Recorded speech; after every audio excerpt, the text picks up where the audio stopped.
नमस्कार, मैं जितेंद्र चतुर्वेदी। मोहम्मद यूनुस की उल्टी गिनती शुरू हो चुकी है और ये इसलिए कहा जा रहा है क्योंकि जिन लोगों ने बिठाया है यूनुस को, या मैं कहूं कि जिन लोगों ने बांग्लादेश के ऊपर थोपा है यूनुस को, वो लोग अब यूनुस को हटाने की मुहिम में जुट गए हैं।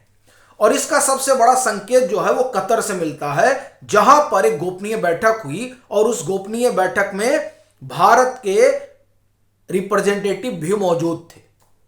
अब सवाल ये उठता है कि वहां हुआ क्या? क्या उस बैठक में शेख हसीना पर भी चर्चा हुई? क्या वहां आवामी लीग के भविष्य को लेकर भी कोई बातचीत हुई? साथ ही साथ जो वहां चुनाव होने हैं, उन चुनावों के लिहाज से क्या कुछ विमर्श गढ़ा गया?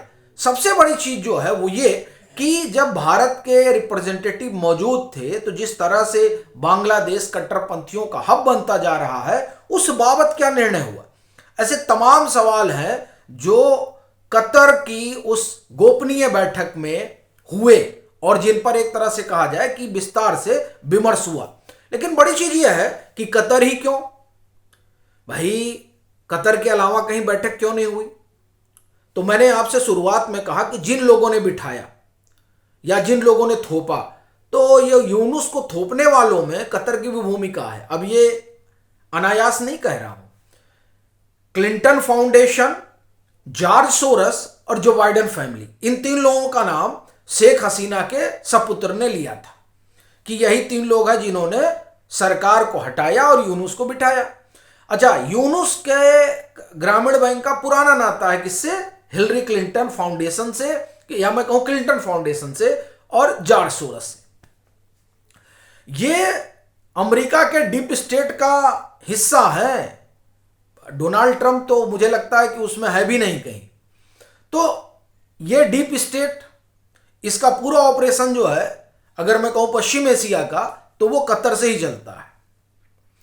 तो इसलिए कतर मायने रखता है तमाम तरह के पीस प्रोसेस में जो इस इलाके में एग्जीक्यूट करना होता है। उस लिहाज से अगर आप देखें तो अभी आप देखिए, जब तालिबान ने पाकिस्तानियों को पीट पीट कर उनकी पाकिस्तानी सेना की हालत खराब कर दी थी, तो उन्होंने गुहार लगाई कतर से। कतर ने फिर इंटरवेंशन किया, तब जाकर तालिबान जो है वो बातचीत की टेबल पर आए। तो कतर का अपना इन्फ्लुएंस है और इस इन्फ्लुएंस का सबसे बड़ा कारण यही है कि सीआईए हो, डीप स्टेट हो, ये तमाम तरह के जो फाउंडेशन है, इन लोगों का एक तरह से आप कहिए कि हेडक्वार्टर है। तो उस हेडक्वार्टर में मीटिंग बुलाई गई। अब आप देखिए, उस मीटिंग में सीआईए के लोग भी मौजूद थे। और ये मैं इसलिए कह रहा हूं कि वहां अधिकारी थे, तो कौन से अधिकारी होंगे? जब वहां तख्ता पलट हुआ डीप स्टेट और सीआईए ने मिलकर किया, तो वही लोग थे। तो सीआईए के लोग थे, भारत के रिप्रेजेंटेटिव थे, और इनके जो खलीलुर रहमान बांग्लादेश के एनएसए हैं वो थे। और इसे जो मीडिएट कर रहा था बंदा, वो कौन था? वो कतर के जो एक्स इंटेलिजेंस अधिकारी हैं वो थे। अब आप देखिए कि इस बैठक की पृष्ठभूमि, और उस पृष्ठभूमि में दो बड़ी घटना है। 18 तारीख को ये जो खलीलुर रहमान है ये भारत में होते हैं। डोभाल साहब से इनकी लंबी बातचीत होती है 19 नवंबर को। ठीक, इनको पूरा डिटेल में बताया जाता है भारत के क्या कंसर्न है और किस तरह से टेरर कैंप वगैरह वहां चल रहे हैं। कहां पे? बांग्लादेश में। आईएसआई की जो भूमिका है, जिस तरह से इन्होंने जमात को खुली छूट दे रखी है, जैश लश्कर के कैंप बना रखे हैं और तमाम आतंकियों को छोड़ रखा, वो पूरा डिटेल दिया गया। एक बैठक वहां होती है और उसी के आसपास एक बैठक कतर में होती है जिसमें भारत के विदेश मंत्री होते हैं। देखिए, तब समझ में नहीं आ रहा था कि इन बैठकों का क्या क्या आपस में कनेक्शन है। लेकिन अब देखिए, अब जो इस गुप्त बैठक की खबर आई है, उससे बहुत सारी चीजें अब ड्रॉ हो रही हैं। उससे यह भी समझ में आ रहा है कि आखिर क्यों शेख हसीना, जो सीधे सीधे अमेरिका पर हमलावर थी, उन्होंने बाद के इंटरव्यू में यह कहना शुरू कर दिया था कि डोनाल्ड ट्रंप के सरकार की इसमें कोई भूमिका नहीं है। इसका मतलब यह है कि नेगोशिएशन का मामला शुरू हो चुका था। एक नेगोशिएशन चल रहा था हिंदुस्तान में, रफीकुल रहमान के साथ, खलीलुर रहमान जो एनएसए हैं, बांग्लादेश के, उनके साथ। दूसरा निगोशिएशन अपने स्तर पर शेख हसीना अपने बयानों के जरिए कर रही थी। और तीसरा निगोशिएशन एक तरह से कहा जाए कि कहां हो रहा था, वो हो रहा था कतर में। जब ये सारी बातचीत हो गई तब 25 नवंबर को, हाँ यस एग्जैक्टली, दोहा में 25 नवंबर को मिलते हैं कौन कौन? एनएसए जो बांग्लादेश के हैं, खलीलुर रहमान। भारत का एक डेलीगेट होता है, अब वो डेलीगेट कौन है इसके बारे में भी पता नहीं है, लेकिन भारत का एक डेलीगेट होता है। यूएसए के अधिकारी होते हैं, यानी सीआईए के, ठीक है। अब वहां बैठक होती है, वो बैठक लंबी चलती है। उस बैठक में 2-3 चीजें तय की जाती हैं।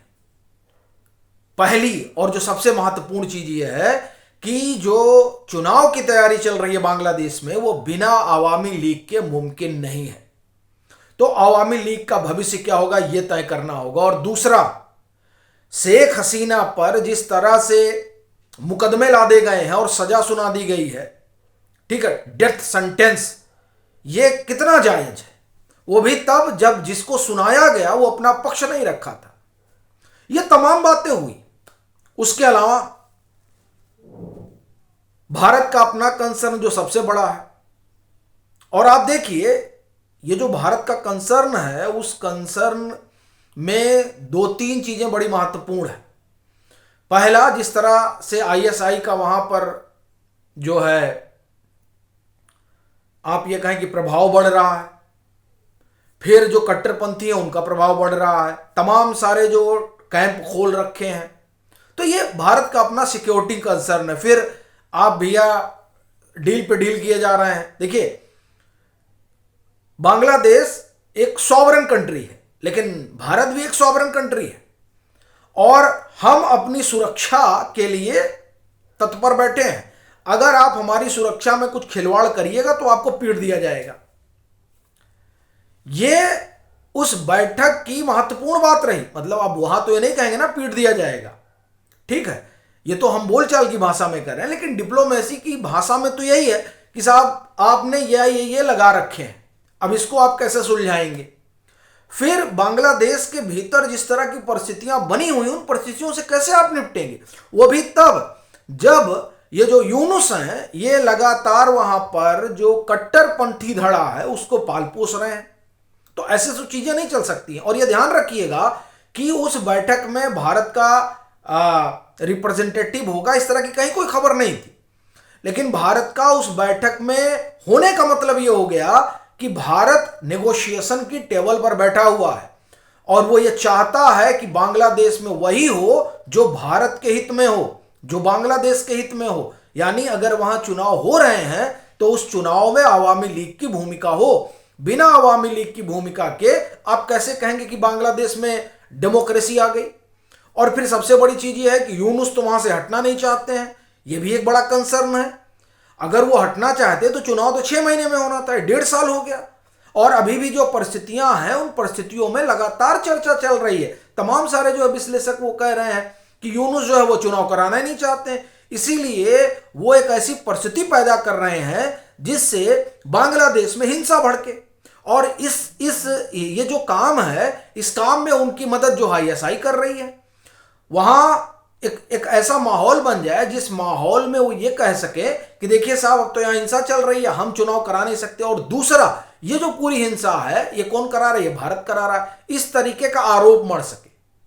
और यह आरोप क्यों मढ़ सके? ताकि जो बांग्लादेश में सेंटीमेंट है भारत के खिलाफ बढ़े, और भारत के खिलाफ जब सेंटीमेंट बढ़ेगा तो स्वाभाविक सी बात है कि वो भारत की सुरक्षा के लिहाज से एक संकट वाला मामला होगा।